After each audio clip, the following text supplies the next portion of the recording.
Là, nous poursuivons notre enseignement qui a pour thème poser les fondements.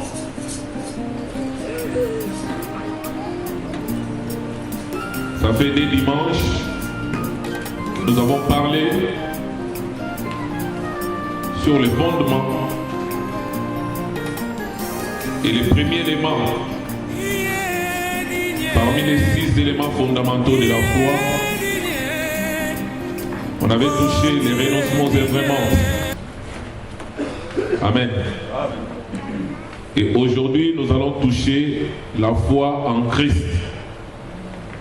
Le deuxième élément. Donc là, nous sommes dans Hébreux au chapitre 6, les versets 1 à 2. La Bible dit, c'est pourquoi laissons les éléments de la parole de Christ, tendons à ce qui est parfait, sans poser de nouveau le fondement du renoncement aux œuvres mortes, de la foi en Dieu, de la doctrine des baptêmes, de l'imposition des mains, de la résurrection des morts et du jugement éternel. Amen. Amen. Amen. Aujourd'hui, nous allons introduire sur la foi.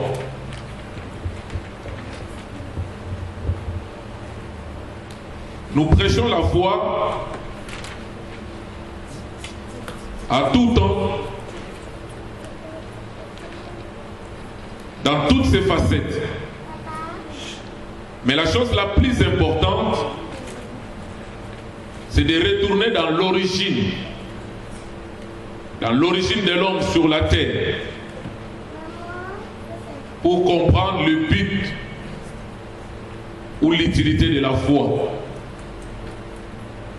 Pourquoi Dieu nous a-t-il donné la foi? C'est pourquoi je vais parler de 4 points. Le premier point, ça sera la position d'Adam et Ève, c'est-à-dire la position de l'homme avant la chute. Et deuxième point, je parlerai de la position de l'homme après la chute. Et troisième point, je parlerai de la position de l'homme dans l'ancienne alliance. Et le dernier point, ça sera la position de l'homme dans la nouvelle alliance. Et tout ça, ça sera par rapport au fondement de la foi en Christ. Amen. Si nous retournons dans la création, nous voyons que Dieu, en créant l'homme, comme nous dit dans Genèse 1, les versets 26 à 28, faisons l'homme à notre image, selon notre ressemblance. Que cet homme-là domine sur les poissons de la mer, sur les oiseaux du ciel, sur les bétails, sur toute la terre, sur tous les reptiles qui rampent sur la terre. Dieu créa l'homme à son image, il créa l'image de Dieu, il créa l'homme et la femme.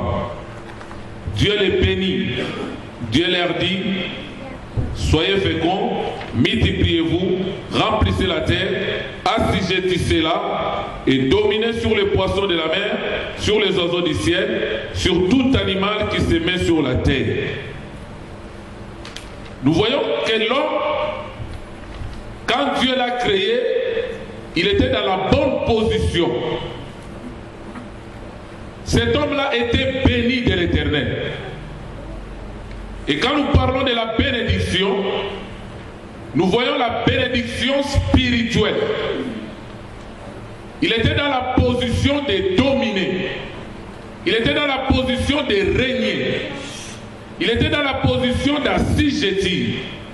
Et cet homme-là, il était le chef de toute la création. Il était le représentant de Dieu sur terre. Alléluia. Amen. L'homme était le reflet de Dieu sur terre. Cet homme-là était dans la volonté de Dieu. Quand bien même, il était doté du libre arbitre. Mais sa volonté, son libre arbitre, était sous l'égide de Dieu, sous l'égide de la volonté souveraine de Dieu. Tout ce qu'il faisait, c'était conforme à la volonté de Dieu. Et la preuve en est, quand vous allez dans Genèse au chapitre 3, au chapitre 2 plutôt, je prends le verset 19 avant.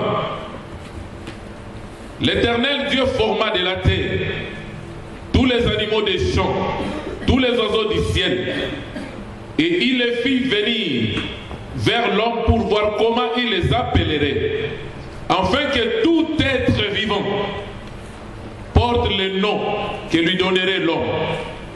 Et l'homme donna des noms à tout bétail, à tous les oiseaux du ciel, à tous les animaux des champs, mais l'homme ne trouva point d'être semblable à lui.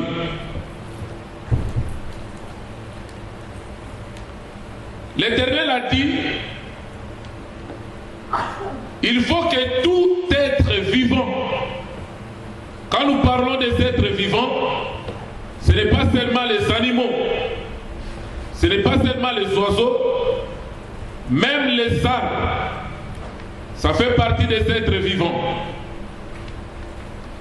L'homme devrait donner les noms à toute la création, parce qu'il en était le chef. Et nous savons que les noms déterminent la nature de la chose. Les noms déterminent la mission de la chose, et les noms déterminent la destinée même de la chose. Est-ce que quelqu'un me saisit? Donc pendant que Adam donnait les noms à chaque être vivant, Adam déterminait la destinée, la nature de chaque être vivant. Et quand il les donnait, c'était conforme à la pensée divine. C'était conforme à la volonté de Dieu, simplement parce que l'homme était sous l'égide de Dieu. Alléluia. Il était sous le contrôle de Dieu. Et quand nous regardons bien cet homme, avant la chute, cet homme-là vivait dans un monde naturel, où il y avait des animaux, où il y avait des arbres, où il y avait des oiseaux, où il y avait tout ce que Dieu avait créé. L'homme le voyait. Mais cet homme-là était un homme spirituel. Il pouvait voir dans l'invisible de Dieu et saisir toutes les réalités spirituelles de Dieu. Alléluia. Parce que le fait de donner les noms à tous les êtres vivants, et c'était conforme à la pensée divine, parce qu'il était pleinement dans la pensée de Dieu. Quelqu'un me saisit? Et cet homme-là n'avait pas besoin de l'espérance, n'avait pas besoin d'exercer la foi, parce qu'il était pleinement en Dieu. Or, quelque part, si nous devons avoir de l'espérance, c'est parce que quelque part, il y a le désespoir. Quelqu'un me saisit? Si nous devons avoir confiance en quelque chose, c'est parce que quelque part, il peut y avoir méfiance. Mais cet homme-là, avant la chute, il ne pouvait pas avoir la méfiance en Dieu. Il avait pleinement confiance en Dieu. Il ne pouvait pas espérer au salut, parce que cet homme-là avait le salut. Mais le diable a surgi dans la vie de l'homme. Là, nous sommes dans le deuxième point. La position de l'homme après la chute. les versets 1er jusqu'au verset 7. La Bible dit les serpents étaient les plus rusés de tous les animaux des champs que l'Éternel Dieu avait fait. Il dit à la femme, Dieu a-t-il réellement dit, vous ne mangerez pas tous les arbres du jardin? Alléluia. Le but de l'ennemi, c'est de remettre en question l'enseignement de Dieu. Il sait que l'homme avait reçu l'enseignement de Dieu. Il sait que l'homme avait reçu la parole de Dieu. Il sait que l'homme avait confiance totale en Dieu. Il sait que l'homme ne pouvait pas se méfier de Dieu. Et il sait que l'homme avait reçu la vérité venant de la part de Dieu. Mais quand le diable vient avec son enseignement, la première des choses, c'est pour semer les doutes. C'est pour semer la confusion. C'est pour que l'homme puisse remettre en question l'enseignement qu'il a reçu de son Créateur. Et quand le diable dit à la femme, Dieu a-t-il réellement dit, vous ne mangerez pas tous les arbres du jardin? Parce que le diable savait où il voulait en venir. Et nous voyons avec la réponse de la femme. La femme répondit au serpent, nous mangeons du fruit des arbres du jardin.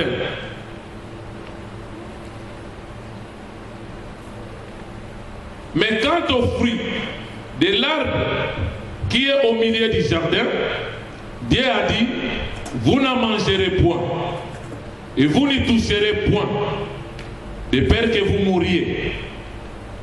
Pourtant, c'était la vérité de la parole. Alors le serpent dit à la femme, vous ne mourrez point. Voilà les mensonges. C'est pour dire, l'enseignement que tu as reçu de ton Créateur est faux. Si ton Créateur t'a dit, ne mange pas à ça, il donne l'interdit, et il te dit le jour où tu toucheras, tu mourras, mais moi je te dis que ton Créateur t'a menti. Tu ne mourras point. Verset 5. Mais Dieu sait, les jours où vous en mangerez, vos yeux s'ouvriront et vous serez comme Dieu, connaissant les biens et les mal. Par son enseignement, il veut faire passer le Créateur pour un menteur. Il veut se faire passer pour le révélateur par excellence. Pour te dire que ton Créateur t'a caché des choses. Mais moi je vais te les révéler. Parce que je t'aime. L'homme n'a pas été créé aveugle. On est d'accord? Naturellement, avec les yeux naturels, l'homme voyait les choses naturelles. Mais l'homme aussi avait la dimension spirituelle de voir dans l'invisible de Dieu et de saisir les réalités spirituelles de Dieu.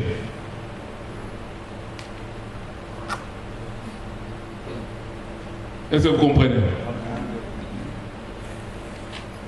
Je prends l'exemple des 2 rois. Chapitre 6. Vous notez, vous allez lire tous les chapitres. L'histoire du prophète Élisée avec son serviteur contre l'armée syrienne. On peut lire ça. 2 rois, chapitre 6.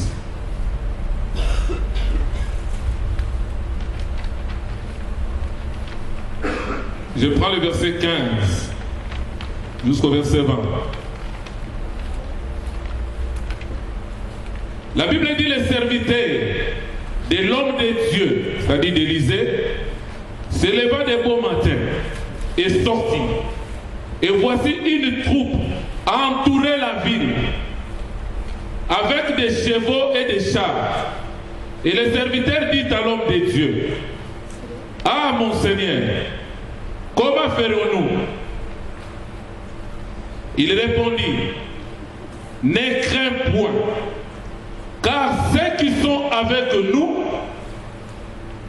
sont en plus grand nombre que ceux qui sont avec eux. » Élisée pria et dit, « Éternel, ouvre les yeux pour qu'ils voient. » Et l'Éternel ouvrit les yeux du serviteur, qui vit la montagne pleine de chevaux et de chars de feu autour d'Élisée.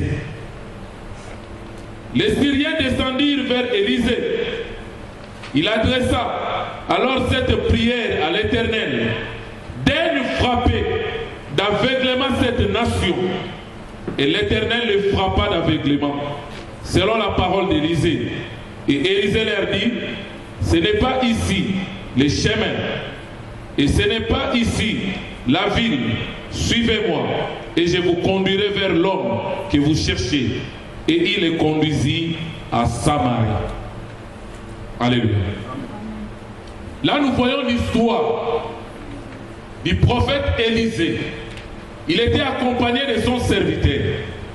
Pendant que l'armée syrienne voulait s'en prendre au prophète de Dieu, parce qu'il disait que toutes les conspirations, tous les complots que nous sommes en train de mener contre Israël, mais nous avons comme l'impression qu'Israël est toujours au courant de toutes nos manigances. C'est qu'il y a quelqu'un qui est en train de nous trahir.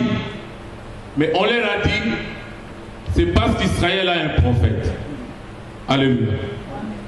C'est le prophète Élisée qui révèle tous nos secrets au peuple de Dieu. Mais maintenant, il fallait arrêter les prophètes. Et quand l'armée syrienne, une centaine de hommes sont venus pour arrêter Élisée, la Bible dit, les serviteurs d'Élisée, en se réveillant, il a vu l'armée syrienne. C'était avec les yeux naturels. Alléluia. Il a dit à l'homme de Dieu, que ferons-nous? Parce que l'armée syrienne est là. Élisée a dit, ne crains point. Parce que ceux qui sont avec nous sont plus nombreux que ceux qui sont avec eux.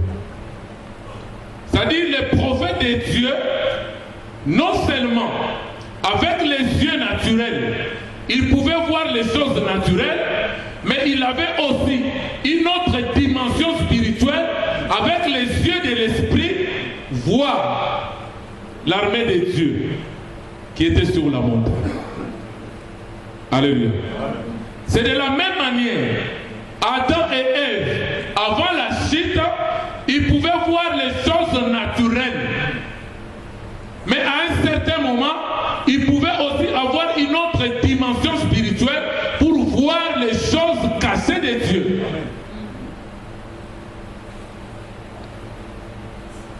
On se comprend? Alléluia. Celui qui n'a pas les yeux spirituels, ce que nous appelons la foi, il voit avec les 5 sens du corps. Il est naturel. C'est comme les serviteurs d'Élisée. Lui ne voyait que les choses naturelles. Et la Bible dit, l'homme de Dieu a fait la prière à l'Éternel. Il dit, Seigneur, ouvre-lui les yeux pour qu'il voie. Alléluia. Et quand Dieu lui a ouvert les yeux, ce n'était plus les yeux naturels. C'est-à-dire, il a reçu les yeux spirituels.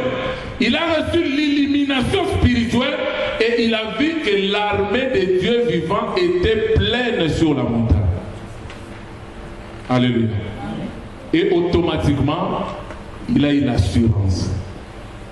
Parce que c'est lui qui a la foi. Il a l'assurance. C'est lui qui a la foi, ne se laisse pas emporter par ce qu'il est en train de voir avec les 5 sens du corps.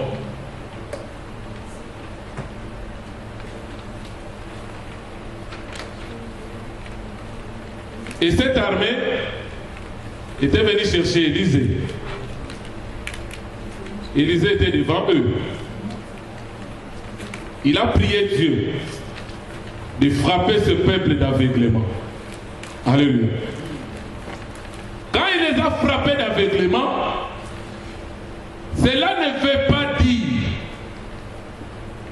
qu'ils étaient devenus aveugles naturellement. Non.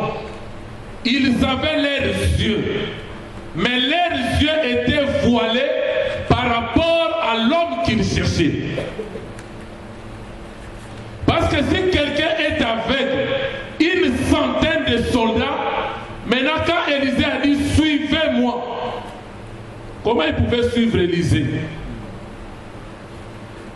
Jusqu'en Samarie, s'ils étaient aveugles naturellement. Alléluia. C'est-à-dire naturellement, ils voyaient les choses. Mais sur le plan spirituel, ils ne pouvaient plus comprendre que l'homme que nous cherchons, c'est lui Élisée. Et il a dit, suis-moi. Alléluia. Alléluia. Retournons dans Genèse. Chapitre 3, l'enseignement du serpent. Là, j'ai donné cet exemple pour essayer de faciliter la compréhension. Verset 5. Mais Dieu sait que le jour où vous en mangerez, vos yeux s'ouvriront. Là, il parlait de l'ouverture des yeux charnels. Ce n'était plus les yeux spirituels de Dieu qui pouvaient saisir les réalités spirituelles de Dieu. Il dit, vos yeux s'ouvriront. Ce n'est pas les yeux naturels. Parce qu'avec les yeux naturels, tu vois ta femme Ève. Ève te voit. Tu vois les animaux, tu vois les arbres, tu vois tout ce que Dieu a créé. Mais je te propose l'ouverture des yeux charnels. Alléluia. Il dit, vous serez comme Dieu. Être Dieu, ça veut dire quoi? Être libre d'exprimer sa propre volonté. Être libre d'exercer son libre arbitre. Être libre de faire son choix. C'est que le diable voulait faire comprendre à l'homme que Dieu t'a doté du libre arbitre. Mais tu n'es pas obligé de te soumettre au Créateur. Tu peux faire ton choix. Devenir Dieu par toi-même. Si vous allez dans Ézéchiel 28, vous allez voir, l'Éternel dit à Lucifer, tu prenais ta volonté pour la volonté de Dieu. Et tu te disais dans ton cœur, je monterai et je lèverai mon trône au-dessus des étoiles de Dieu. Et je serai appelé le très haut. Mais puisque tu n'es pas créateur, je te précipite sur la terre. Alléluia. Il est devenu Dieu pour lui-même. Il dit, en connaissant les biens et les mal. Les biens et les mal, c'est une connaissance. Et cette connaissance était étrangère par rapport à l'homme avant la chute.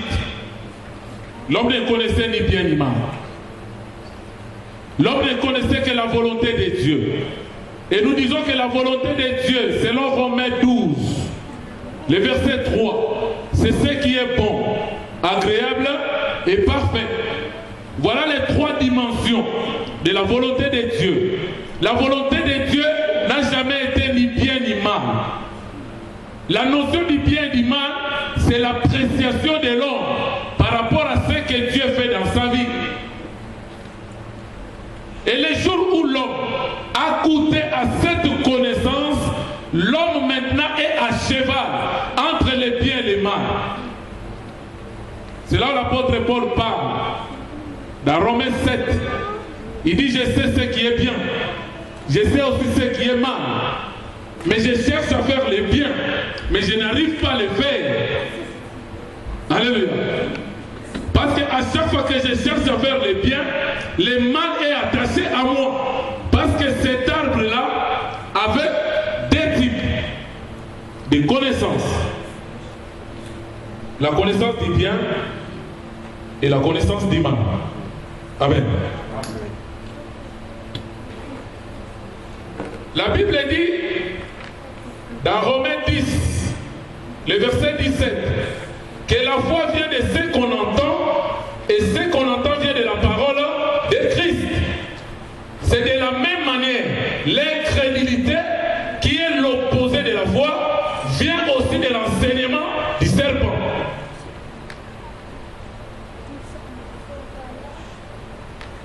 Parce que quand le serpent amène l'enseignement, premièrement, il cherche à semer les doutes. Or, les doutes, c'est le premier ennemi de la foi.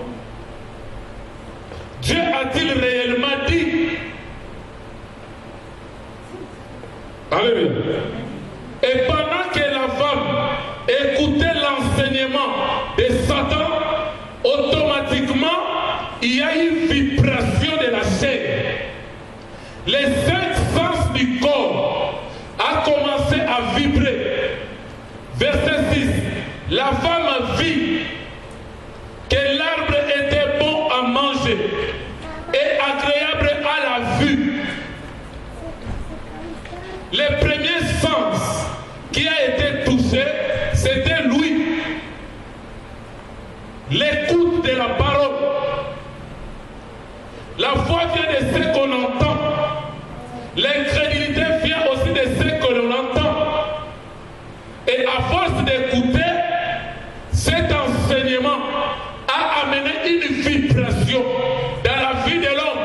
La chair a commencé à se manifester et la Bible dit, la femme a vu que l'arbre était bon à manger et qu'il était agréable à la vue. Pourtant, tous les jours, Adam et Ève voyaient cet arbre. Ils voyaient ses fruits. Mais ils n'avaient pas une attention particulière par rapport à cela. Alléluia. L'homme par nature,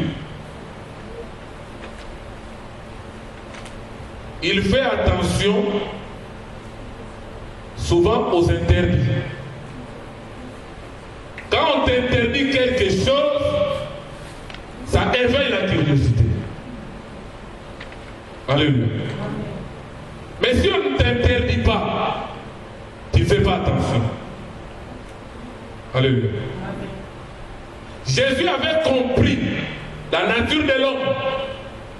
S'il veut que l'homme puisse aller témoigner, quand il opérait les miracles, il disait toujours, ce qui s'est passé ici, ne le dites à personne. Et quand on interdit, c'est là où la personne devient curieuse pour aller raconter. Mais si on te dit, va raconter, tu ne le feras pas. Alléluia. Amen. Alléluia. Amen. D'abord, il y a eu Louis, l'a vu. Et la Bible dit qu'il était précieux pour ouvrir l'intelligence. Quelle intelligence? Ce n'est pas l'intelligence divine. C'était l'obscurité qui devrait venir dans la vie de l'homme.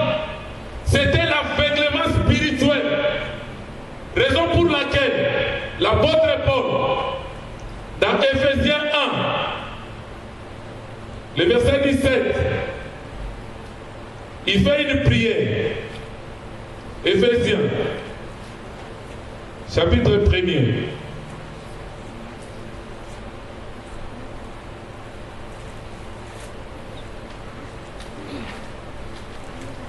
Jusqu'au verset 19. Écoute ce que l'apôtre dit. Je commence au verset 16. Il dit, je ne cesse de rendre grâce pour vous et je fais mention de vous dans mes prières, afin que le Dieu de notre Seigneur Jésus-Christ, le Père de gloire, vous donne quoi? Un esprit de sagesse et de révélation dans sa connaissance, qu'il illumine les yeux de vos cœurs. Parce que quand l'homme a écouté l'enseignement de Lucifer, les yeux spirituels de l'homme étaient morts.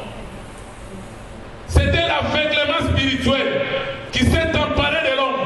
L'homme ne pouvait plus saisir des réalités spirituelles de Dieu. L'homme commençait maintenant à marcher avec les 5 sens du corps. C'est comme souvent le monde dit, j'aimerais bien voir pour croire. Alléluia. Mais nous croyons sans avoir vu. Amen.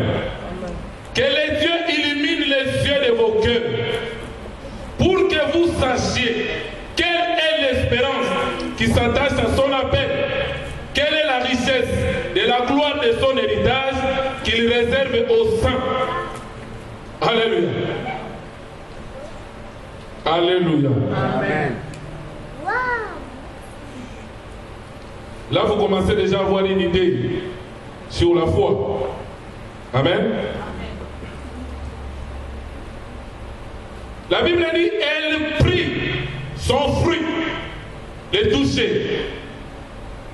Et pour manger, il faut sentir l'odeur, l'odorat. Ensuite, c'est le goût. Tous les 5 sens du corps de l'homme étaient en action. Tous les 5 sens du corps étaient activés par l'enseignement de Lucifer. Amen. Et la Bible dit, elle prit de son fruit et en mangeant, elle donna aussi à son mari qui était auprès d'elle et il en mangeant. Verset 7. Les yeux de l'un et de l'autre s'ouvrirent. C'était les yeux de la chair. Amen. Et la Bible dit, ils connurent qu'ils étaient nus. Avant, ils étaient nus. Amen. Naturellement, ils étaient nus. Ils se voyaient. Alléluia. Mais l'attention de l'homme n'était pas portée sur ce qui est naturel. L'attention de l'homme était portée sur ce qui était spirituel. C'est comme Élisée. Il voyait bien l'armée syrienne naturellement. Mais maintenant, son attention était plus sur l'armée invisible de Dieu. Mais quand il y a une ouverture des yeux de la chair, la Bible dit, ils connurent qu'ils étaient nus. Et ayant conçu des feuilles de figuier, et ils en firent des ceintures.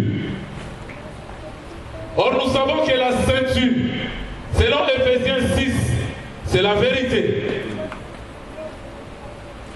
Mais ce qu'ils ont fabriqué, c'est un soi-disant vérité. La vérité des hommes. Et les vêtements pour couvrir leur nudité. C'est ça les œuvres des hommes. C'est ça la justice des hommes. Et Ésaïe dit que la justice de l'homme est comme des vêtements souillés. Et la justice de l'homme est éphémère. Si tu conçois les feuilles de figuier pour couvrir ta nudité, les soirs, les feuilles vont sécher. C'est ça la justice des hommes. Alléluia. Verset 8. Alors ils entendirent la voix de l'Éternel Dieu qui parcourait les jardins vers le soir. L'homme et sa femme se cachèrent loin de la face de l'Éternel, au milieu des arbres du jardin. Mais l'Éternel Dieu appela l'homme et lui dit, où es-tu? Il répondit, j'ai entendu ta voix dans le jardin, j'ai eu peur. Alléluia. Avant d'avoir peur, l'homme avait honte de sa position. Il avait honte de sa nudité.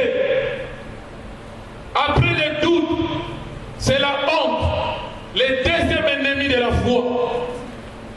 Après la honte, c'est la peur, le troisième ennemi de la foi. Et quand nous prenons les doutes, la honte, la peur, c'est ce qui caractérise l'incrédulité, l'opposé de la foi. Alléluia. Amen. Alléluia. Amen. Alors, au troisième point. Premier point, c'était la position de l'homme avant la chute. Deuxième point, la position de l'homme après la chute. L'homme est devenu charnel. Il commence à marcher avec les 5 sens du corps. Et la Bible nous dit dans 2 Corinthiens 5, le verset 7 à 8, nous ne marchons plus par la vue, mais par la foi. Un vrai chrétien, un vrai enfant de Dieu, né de nouveau, ne marche plus selon les 5 sens du corps. Il marche avec les yeux spirituels, les yeux de la foi. Amen. Genèse chapitre 4. Là nous voyons l'homme. Dieu lui a mis hors du jardin.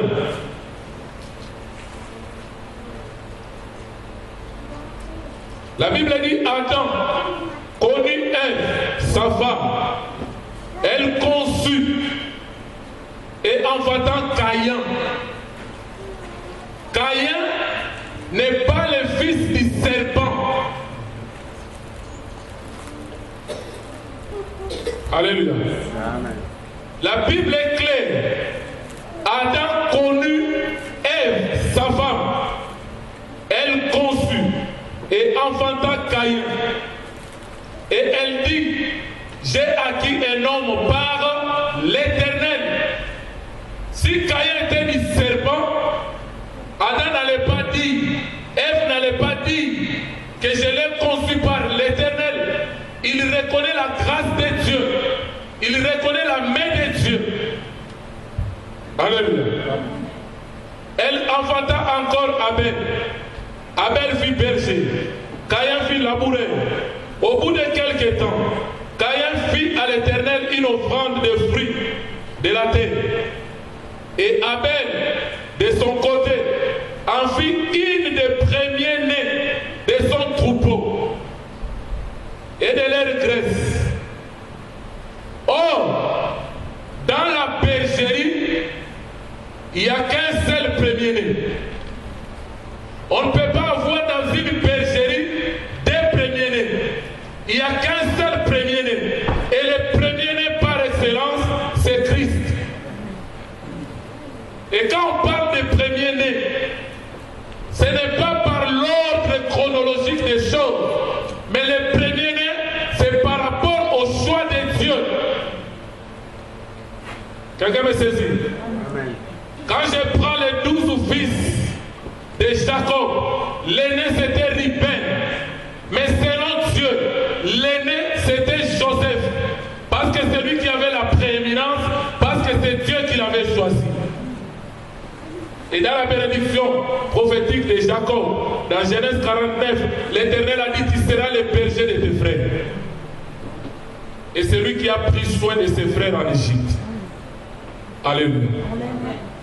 Les premiers-nés, c'est selon le choix de Dieu. Comprenez bien cette notion. Alléluia. La Bible dit, l'Éternel porta un regard favorable sur Abel et sur son offrande. Mais il ne porta pas un regard favorable sur Caïn et sur son offrande. Et Caïn fut très irrité et son visage fut abattu. Alors dans Hébreux 11,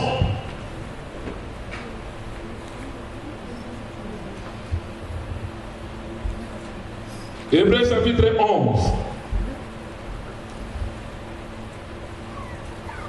le verset 4. La Bible dit, c'est par la foi que Abel offrit à Dieu un sacrifice plus excellent que celui de Caïn. C'est par elle qu'il fut déclaré juste. Dieu approuvant ses offrandes, et c'est par elle qu'il parle encore quoique mort. Les elle là, c'est la foi. La Bible dit, c'est par la foi que Abel offrit à Dieu un sacrifice plus excellent que celui de Caïn. Cela veut dire que Abel avait la révélation, parce que la foi nous permet d'entrer dans l'invisible de Dieu et de saisir des réalités spirituelles de Dieu. Donc en entrant dans cet invisible de Dieu, il a compris que quand mes parents ont péché, Dieu avait fait un sacrifice animal. Dieu avait inauguré le sacerdoce animal dans les jardins d'Éden pour faire l'expiation du péché. Là nous sommes dans Genèse 3, le verset 21. Il devrait tuer un agneau innocent, la préfiguration de Christ, et prendre la peau de cet animal, la justice de Christ, pour couvrir la nudité de l'homme. Alléluia. Donc, par la foi, Abel est entré dans l'invisible de Dieu. Ce n'était pas avec les yeux naturels, parce qu'avec les yeux naturels, c'est ça l'offrande de Caïn. Parce que Caïn est naturel.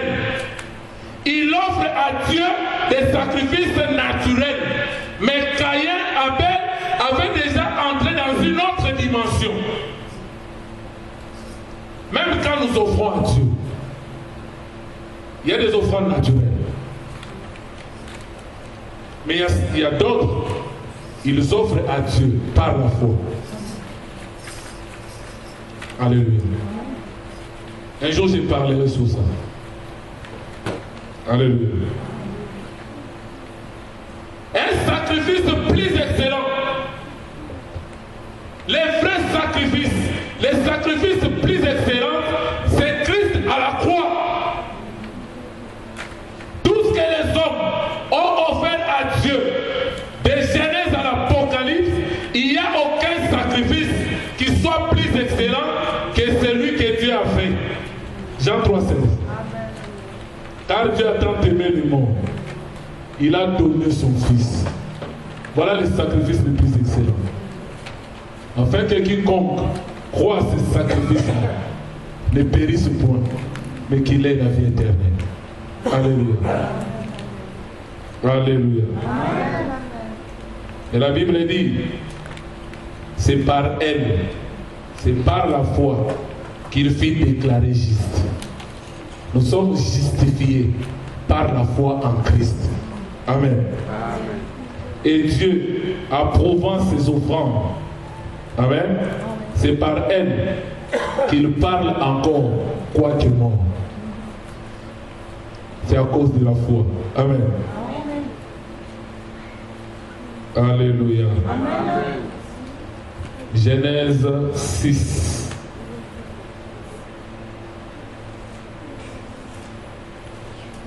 Là, nous allons voir Noé.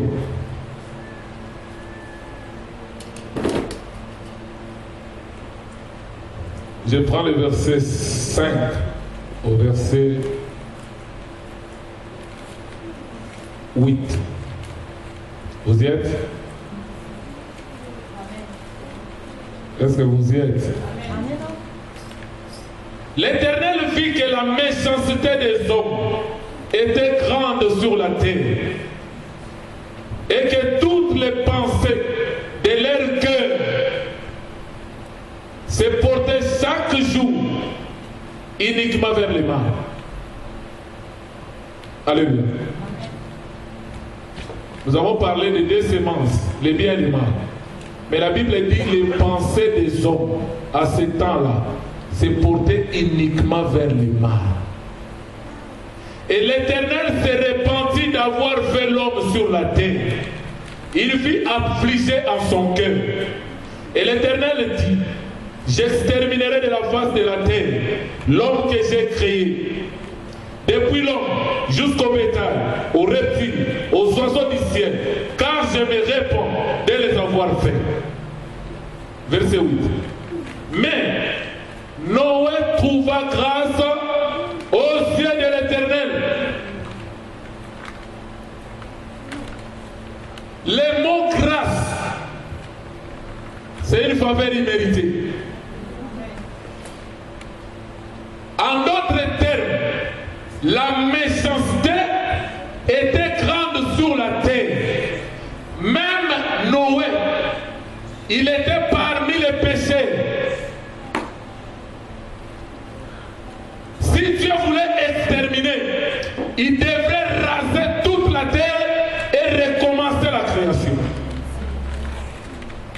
Mais comme il ne voulait pas reprendre la création, il devrait chercher une race pour conserver la généalogie de l'homme. Et la Bible dit, en regardant sur les hommes qui étaient devenus méchants, Noé a trouvé grâce. Il n'a pas mérité d'être choisi par Dieu. Alléluia. Et Dieu lui dit, verset 13, alors Dieu dit à Noé, la fin de toute chair est arrivée devant moi, car ils ont rempli la terre de violence. Voici, je vais les détruire avec la terre. Fais-toi une arche de bois de coffret. Tu disposeras cette arche en cellules. Amen. Fais-toi une arche. Retournons dans Hébreux 11.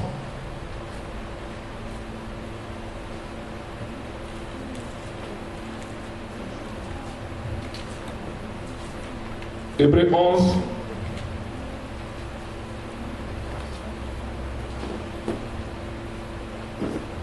Je prends le verset 7. Vous y êtes? Vous êtes avec moi? Amen. C'est par la foi que Noé, divinement averti des choses qu'on ne voyait pas encore, et saisi d'une crainte respectueuse, construisit une arche pour sauver sa famille. C'est par elle qu'il condamna le monde et devint héritier de la justice qui s'obtient par la foi. Alléluia. La Bible dit, Noé était divinement averti des choses qu'on ne voit pas. Parce qu'il faut avoir les yeux spirituels pour saisir. Dieu lui dit, je vais détruire les hommes. Construis une arche. La pluie va tomber. Et je vais raser tous les hommes et toute la terre. À cette époque-là, il n'y a jamais plu. Alléluia. Mais c'est par la foi qu'il a saisi l'instruction. C'est là où nous disons que la foi, c'est l'obéissance à la parole. La foi, c'est l'obéissance à l'instruction de Dieu.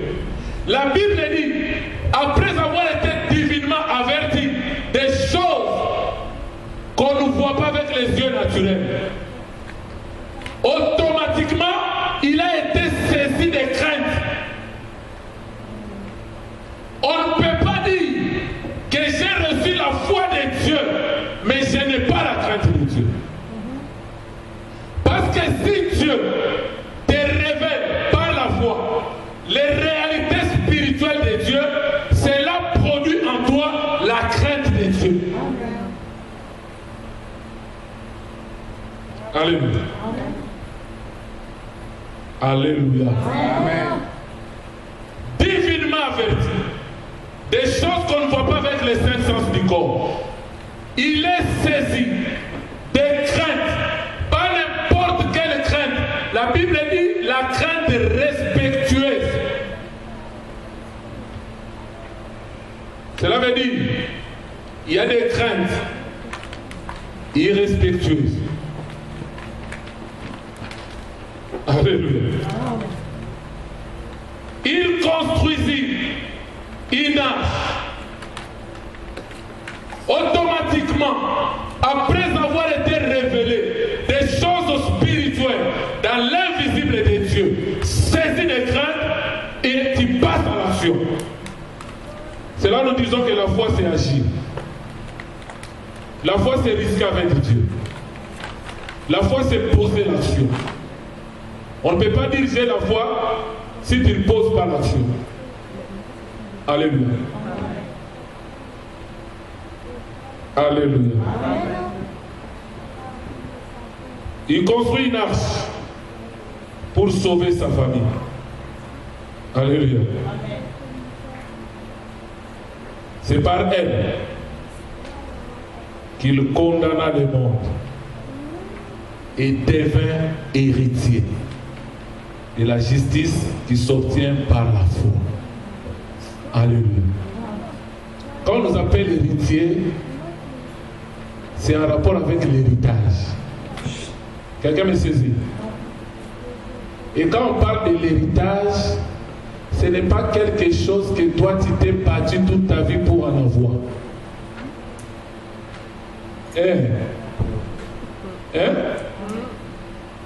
Si mon père m'a légué l'héritage, cet héritage-là, moi je ne suis pas battu pour en avoir. C'est l'héritage de père. Amen.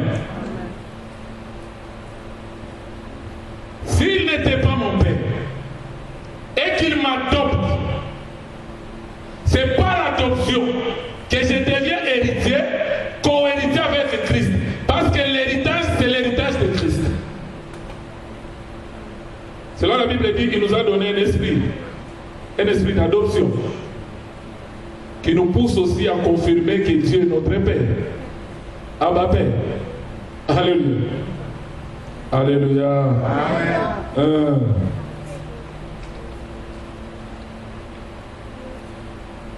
Genèse 12. Nous prenons Abraham.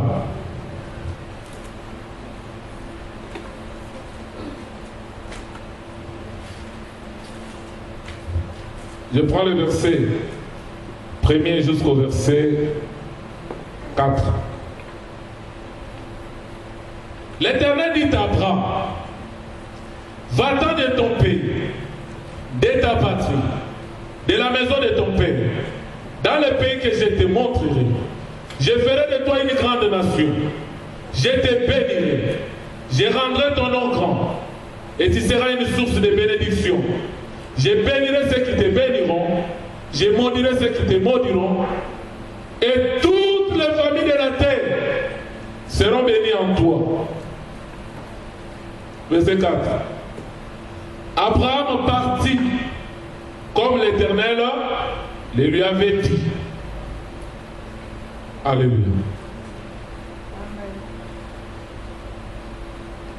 Tu ne connais pas ce Dieu. Tu ne l'as jamais expérimenté. Tu ne connais pas son fonctionnement. Mais un jour, le Créateur vient et te dit, quitte ton pays, quitte ta patrie, quitte la maison de ton père, va là où je te montrerai.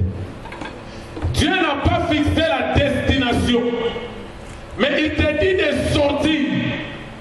C'est en obéissant.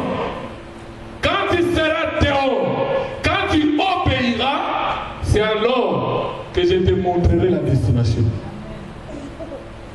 Mais souvent, nous voulons que Dieu nous donne toutes les précisions. Or, la foi n'exige pas toutes les précisions. La foi, c'est obéir. La foi, c'est exécuter. Et Abraham est sorti ne connaissant pas la destination. Alléluia. Alléluia. Amen. Retournons à Hébreux 11.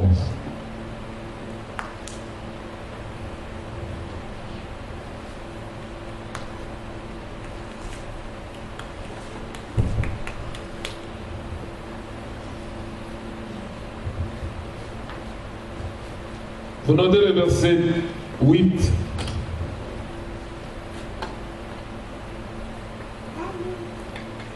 Le verset 8 jusqu'au verset 19. Alléluia. La Bible dit que c'est par la foi que Abraham,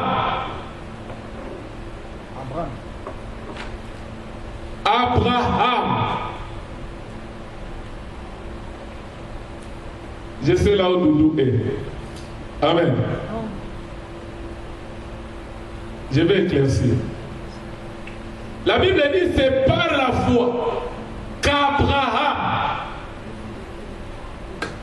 Or, s'il faut comprendre ce que la Bible est en train de dire là, retournons dans Romains 4.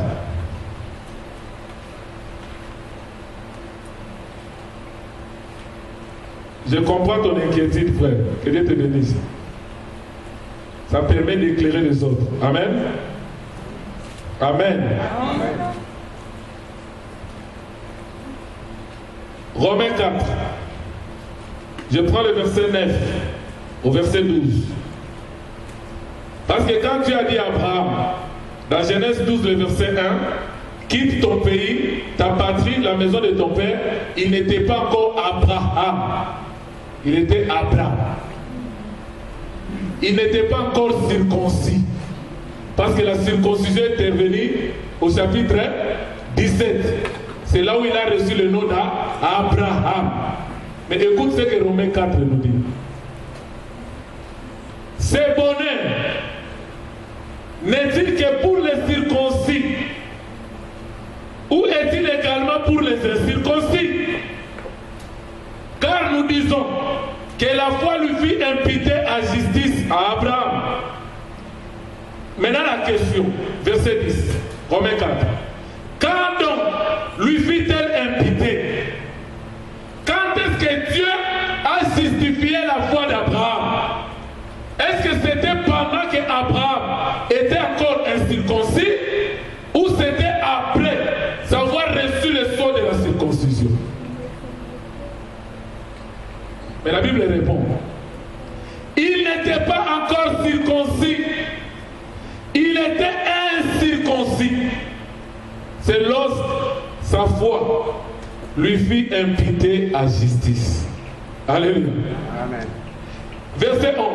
Et il reçut les signes de la circoncision comme sceau de la justice qu'il avait obtenu par la foi quand il était encore incirconcis. Pourquoi? Afin d'être le père de tous les incirconcis qui croient, pour que la justice leur soit aussi imputée. C'est-à-dire, si Dieu a justifié la foi d'Abraham pendant qu'Abraham était encore incirconcis, c'était pour nous, les peuples païens, les peuples des nations, les incirconcis, en croyant en Jésus, pour que notre foi aussi nous soit imputée à justice. Alléluia. Alléluia. la Bible dit, toutes les nations de la terre seront bénies à Abraham et à sa postérité. Quand nous prenons Abraham, chronologiquement, Abel a précédé Abraham. Noé a précédé Abraham. Alléluia. Mais en réalité, Abraham, il est le père de tous les croyants, de Genèse à l'Apocalypse. Vous savez pourquoi? Parce que dans Abraham, il y a une postérité. Et cette postérité, c'est Christ. Maintenant, cette postérité est divisée en deux types de postérité. Dans Genèse 13, on dit à Abraham, tes descendants seront comme, ta postérité sera comme les sables de la mer.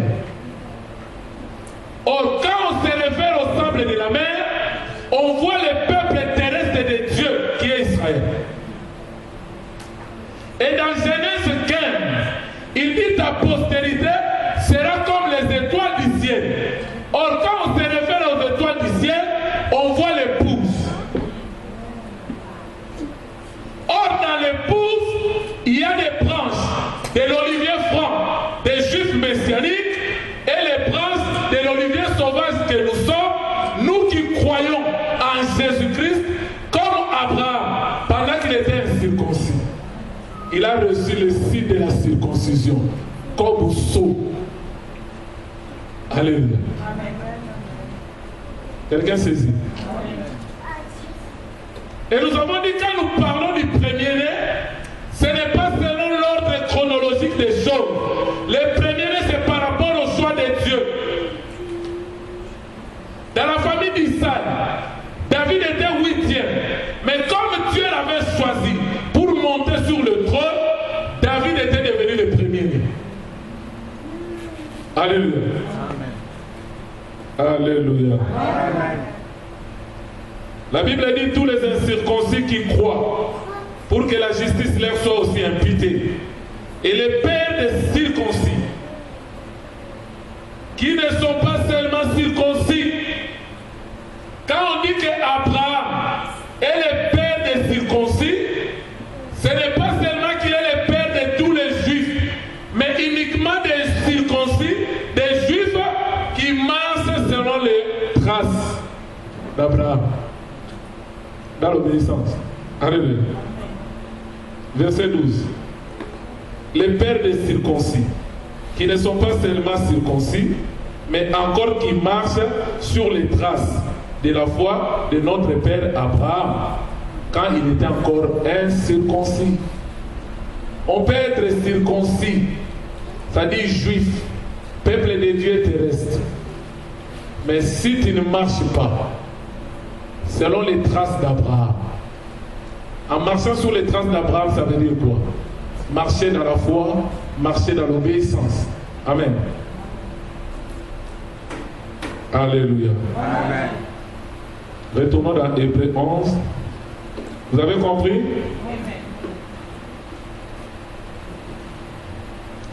Hébreux 11. Le verset, je commence au verset 8.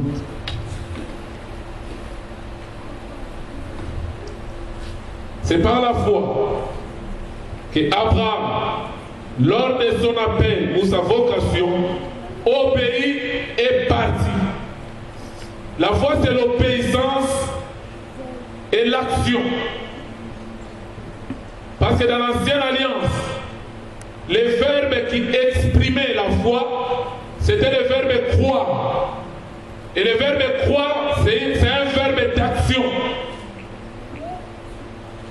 Il partit pour un lieu qu'il devrait recevoir en héritage. Et il partit sans savoir où il allait. Alléluia. C'est là où la foi devient la folie. C'est comme tu te lèves le matin, tu dis chérie, on part. On part. Dieu m'a dit, il me montrera un chemin. Plions bagage et partons. Alléluia. Et tu vas voir, celui qui est naturel, il va dire non. Asseyons-nous d'abord. Réfléchissons d'abord. La foi ne réfléchit pas. La foi s'exécute. Alléluia. La Bible dit, il est parti, sans savoir où il allait. C'est par la foi qu'il vint s'installer dans la terre promise, comme dans une terre étrangère, habitant sous des tentes, ainsi qu'Isaac, Jacob, les co-héritiers de la même promesse, car il attendait la cité qui a des solides fondements, celle dont Dieu est l'architecte et le constructeur. Ici, écoutez-moi bien. Si vous allez dans Lévitique 23, vous allez voir la fête des tabernacles. On appelle ça la fête des tentes. Alléluia.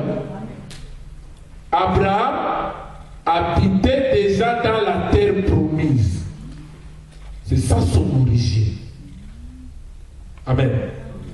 Maintenant, tu dois quitter ton lieu d'origine, ta maison céleste, ta demeure éternelle, et venir dans le monde des péchés et des ténèbres, habiter sous des tentes.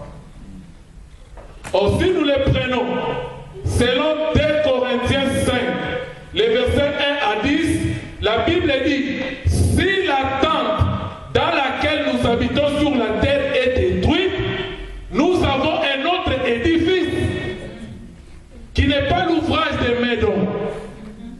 Et cet édifice, c'est Christ. Maintenant, Israël, il vivait la fête des tabernacles.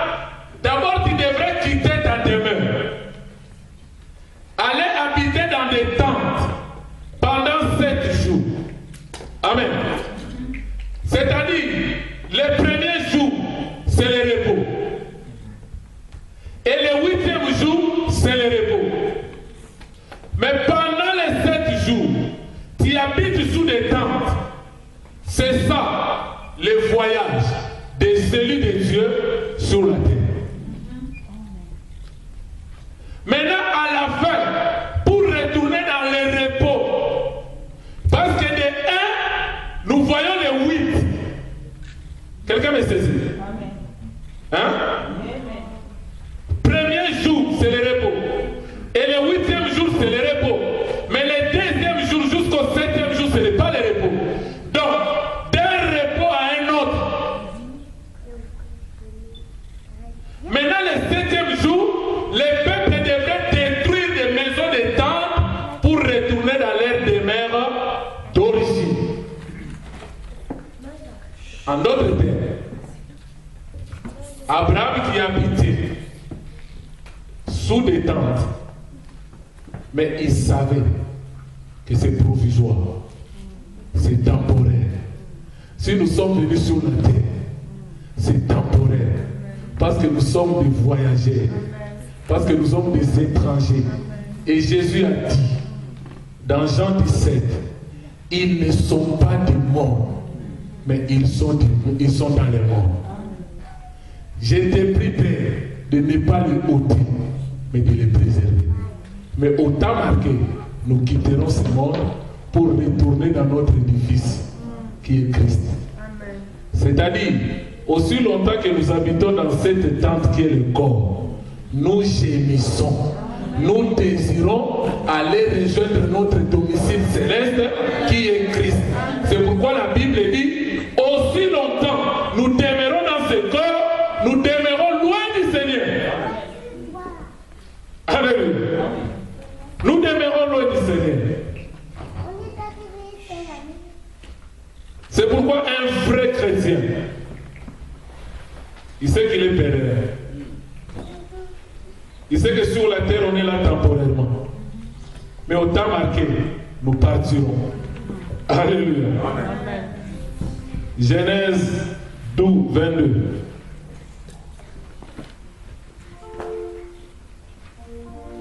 Genèse 22.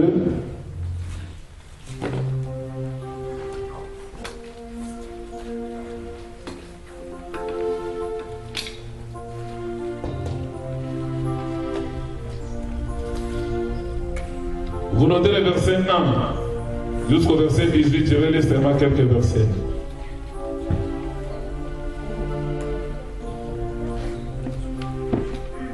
Après ces jours, Dieu mit Abraham à l'épreuve et lui dit, Abraham, il répondit, mais voici. Dieu dit, prends ton fils. Parce que là, Ismaël était encore. Mais Dieu parle d'un fils. Ton unique.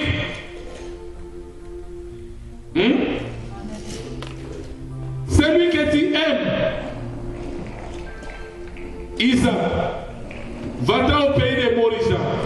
Et là, offre-le en sacrifice sur une des montagnes que je te dirai.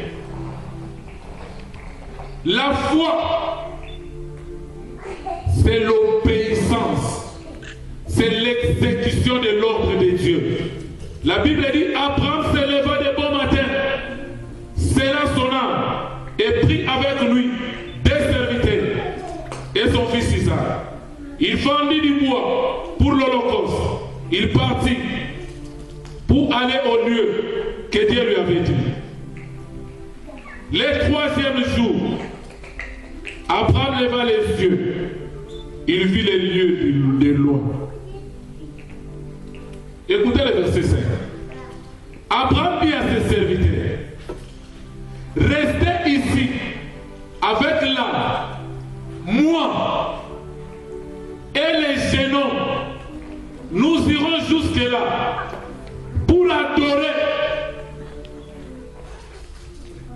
Alléluia. Dieu a demandé Isaac, ton fils, ton unique, celui que tu aimes. Mais écoute Abraham, il dit aux serviteurs, restez là. Moi et les génons, nous irons adorer. Et nous reviendrons auprès de vous. Dieu te demande de sacrifier l'enfant. Avec les yeux naturels, je vais retourner mes vies pour aller expliquer à Sarah. Dieu a pris l'enfant. Mais en tant que père de la foi, Abraham a dit, nous irons adorer et nous reviendrons. Il a utilisé les nous. Et dans Hébreu on dit, parce qu'Abraham savait que même s'il les tuait, Dieu est capable de les ressusciter. Parce qu'il savait que je ne retournerai pas mes vies. C'est ça la foi. Je vais les sacrifier. Ça c'est une évidence. Mais quand je retournerai auprès de Sarah, j'amènerai Isaac. Même si tu les tues, tu es capable de les ressusciter. Et je les ramènerai. Il a évoqué la notion de la résurrection. Alléluia. Verset 6. Abraham prit les bois. Les bois c'est au singulier. Symbole de la croix. Il a pris les bois pour l'Holocauste. Il les chargea sur son fils Isaac. Et portant dans sa main le feu et le couteau. Et ils marchèrent tous les deux ensemble. Alors Isaac parla à Abraham. Alléluia. Quand il y a une décision ferme de marcher par la foi, alléluia, par rapport aux choses que Dieu te montre dans son invisible, l'ennemi ne lâche pas. L'ennemi va susciter même quelqu'un plus proche de toi pour venir te décourager, d'exécuter l'ordre de Dieu. Alléluia. Parce que celui qui a la foi, il a compris. Ce n'est pas l'homme qui m'a montré, mais c'est Dieu qui m'a montré dans son invisible. Et j'ai saisi cela par la foi, je dois exécuter. Mais au moment où tu saisis et au moment de poser l'acte, l'ennemi vient. Il a utilisé Isaac. Isaac a dit papa. Alléluia. Mon père, il répondit, mais voici mon fils. Isaac réprit, voici les feux, voici les bois, mais où est l'agneau pour l'Holocauste? Si j'étais à la place d'Abraham, j'allais commencer à pleurer. On dit mon fils, il t'a demandé toi. Oh. Alléluia. Mais écoute la réponse d'Abraham. Abraham répondit, verset 8, mon fils, il n'a pas dit Dieu pourvoira, mais il dit Dieu se pourvoira. C'est différent. Il y a la différence entre le renoncement et se renoncer. On renonce à quelque chose qui est en dehors de toi. Mais Christ nous dit de renoncer à nous-mêmes. Donc quand il dit Dieu pourvoira, cela veut dire Dieu va susciter quelque chose de l'extérieur en sacrifice. Mais Abraham, avec les yeux de la foi, il est entré dans l'invisible de Dieu. Il a vu que ce Dieu-là, lui-même, prendra la place d'Isaac. Moi, je retournerai avec Isaac. Si c'est pour voir, je peux laver une voiture parce que la voiture n'est pas à moi. Mais quand il est question de me laver, le verbe devient se laver. C'est différent du verbe pourvoir et se pourvoir. Il dit, mon fils, Dieu se pourvoira lui-même de l'agneau pour l'Holocauste. Et ils marchaient tous ensemble. Là, au même moment, Isaac a eu la foi. On a besoin des chrétiens qui communiquent la foi aux autres. Par ta détermination, je t'écoute parler, je reçois la foi et je marche avec ça. Isaac ne pouvait plus poser des questions parce qu'il avait la réponse par la foi. Et la Bible dit, arrivé sur l'autel, en ce moment-là, quand il entre dans la voie de la foi, Dieu garde le silence, il t'attend jusqu'à la fin. Dieu ne parle pas. Parce que s'il parle, quelque part, c'est comme si tu peux avoir l'assurance. Je vais te voir. Parce que la foi, c'est aller jusqu'au bout.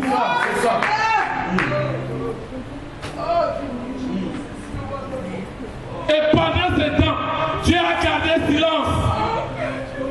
Tu cherches des signes pour chercher la consolation, pour chercher la silence. Il n'y en a pas. Dieu se tient sur ce qui t'a révélé. Alléluia. Ils marchaient ensemble avec assurance.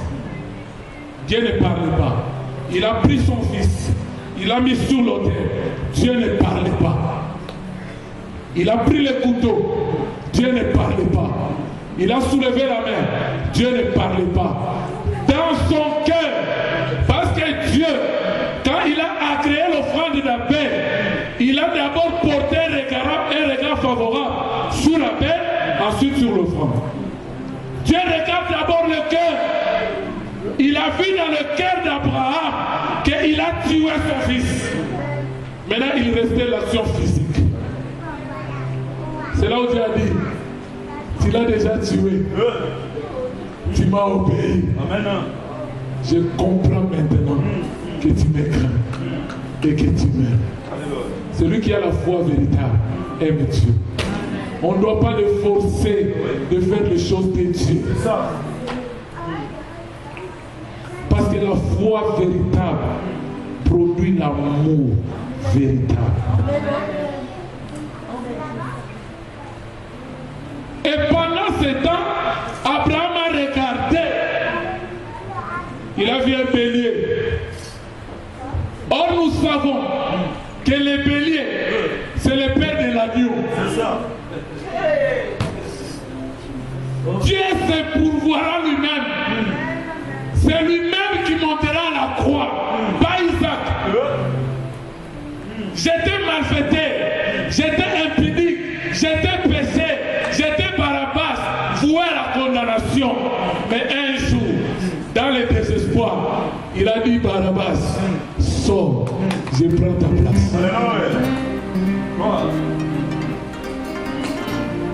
Ce que je te demande, Barabbas, de croire seulement à ce que j'ai fait pour toi. Alléluia. Maintenant, les béliers avaient les cornes attachées au buisson. Or, les cornes symbolisent la puissance. Les cornes attachées, c'est la faiblesse du Père. Or, la faiblesse du Père, c'est la manifestation du Fils. Jésus-Christ. C'est Dieu dans la faiblesse. Il s'est dépouillé de la main semblable aux hommes. Il est monté à la croix.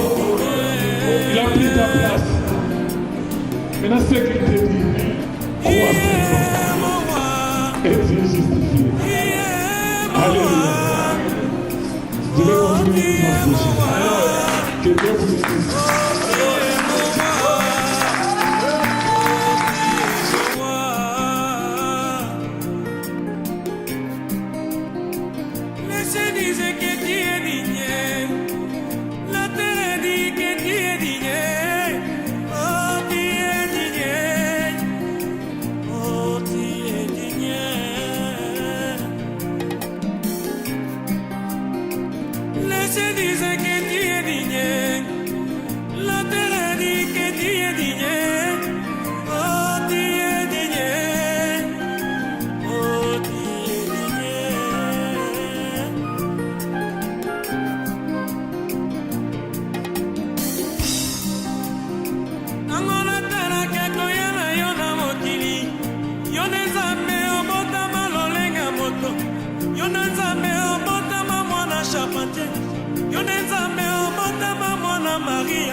Konyoko mamponga ina sobomo.